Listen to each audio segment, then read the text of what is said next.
கர்த்தருடைய பரிசுத்த நாமத்துக்கு ஸ்தோத்திரம் உண்டாவதாக. நியாயாதிபதிகளின் புத்தகம் 14வது அதிகாரம் அதனுடைய 8வது வார்த்தையிலே நாம் இப்படி வாசிக்கிறோம். சில நாளைக்கு பின்பு அவன் அவளை விவாகம் பண்ண திரும்பி வந்து சிங்கத்தின் உடலை பார்ப்பதற்கு வழி விலகி போனான். இதோ சிங்கத்தின் உடலுக்குள்ளே தேனீ கூட்டமும் தேனும் இருந்தது என்று காணப்படுகிறது. அருமையான தேவனுடைய பிள்ளைகளை, இங்கே ஒரு வாலிபன் வழி விலகி போனதை பற்றி காணப்படுகிறது.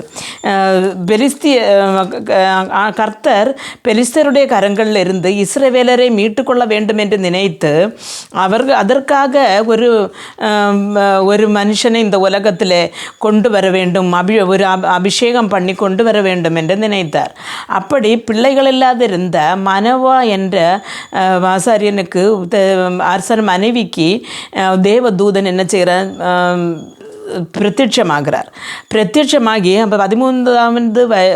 13வது அதிகாரம் நியாயாதிபதிகள் 13:5 படிக்கும்போது நாம் அங்கே இப்படி பார்க்கிறோம். நீ கற்பந்தரித்த ஒரு குமாரனை பெறுவாய், அவன் தலையின் மேல் சவரன் கத்தி படலாகாது. அந்த பிள்ளை பிறந்தது முதல் தேவனுக்கென்று நசரேனாய் இருப்பான். அவன் இஸ்ரவேலை பெலிஸ்தரின் கைக்கு நீங்களாக்கி ரட்சிக்க தொடங்குவான் என்றான். அப்போ அவனுடைய தலையில் சௌகரன் கத்தி கொட்டப்படும். அப்படின்னா முடிய முறிக்கக்கூடாது, அவன் திராட்சரசம் ஒன்றும் சாப்பிடக்கூடாது.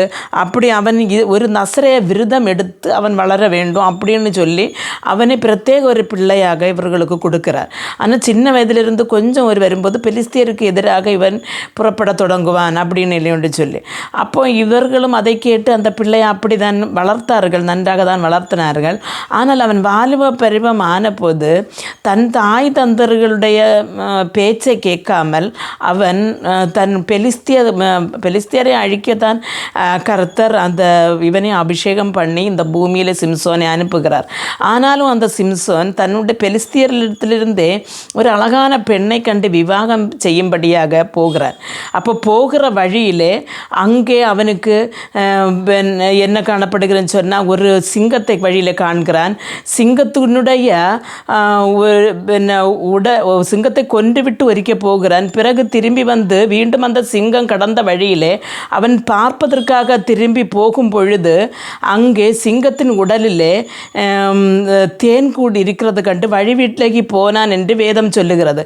அருமையான தேவனுடைய பிள்ளைகளை, இன்றைக்கும் வாலிப பிள்ளைகள் தாங்கள் வழி விலகி போகிறதை காண முடிகிறது. வாலிபர்கள் எல்லாம் தேவனை அறிந்து தேவனை பின்பற்றி வருகிற ஒரு ஆள் தேவனை விட்டு வழி விலகி போகும்போது அங்கே கர்த்தருடைய சாபம் வருகிறது. ஆனால் இந்த வழி விலகி போன சிம்சோன் பிறகு பெலிஸ்தியர் கையில் அகப்படவும் பெலிஸ்தியருக்கு தன்னை அடிமை ஆக்கி கொள்ளவும் செய்கிறார்கள். பெலிஸ்தியர்கள் அடிமையாக்கி அவருடைய கண்களை எல்லாம் குத்தி பொட்டிச்சு அவருக்கு என்ன செய்கிறது, தீங்கு விளைவிக்கிறதாக நாம் வேதத்திலே காணப்படுகிறது. அருமையான தேவனுடைய பிள்ளைகளே, ஒருவன் தேவனை அறிந்தும் அந்த அன்பை ருசி பார்த்தும் பிறகு வழிவிலகி போகும் பொழுது அவனை பிசாசானவன் தனக்கு அடிமையாக்கி கொண்டு உலகத்துக்கு நேராக நடத்தி பிறகு அவனை அழிவுக்கு நேராக கொண்டு போகிறான் என்று இருந்து புரிய முடிகிறது. அதனால் தேவனுடைய பிள்ளைகளே, ஒருபோதும் தேவனுடைய சமூகத்தை விட்டு வழிவிலகி போகாதபடி கர்த்தர் உங்களுக்கு கிருபை அருளுவாராக. ஜெபிப்போம். எங்களை மிகவும் அன்பாக நேசித்து வழி நடத்துகிற எங்கள் நல்ல தகப்பனே, ஆசீர்வாதம் மனமகிழ்ச்சியுமான ஆண்டவர், இந்த நேரத்தில் ஆண்டவர் இந்த செய்தியை கேட்டுக்கொண்டிருந்த உமது பிள்ளைகளும் இந்த கரங்கள் தருகிறேன் ஆண்டவரே.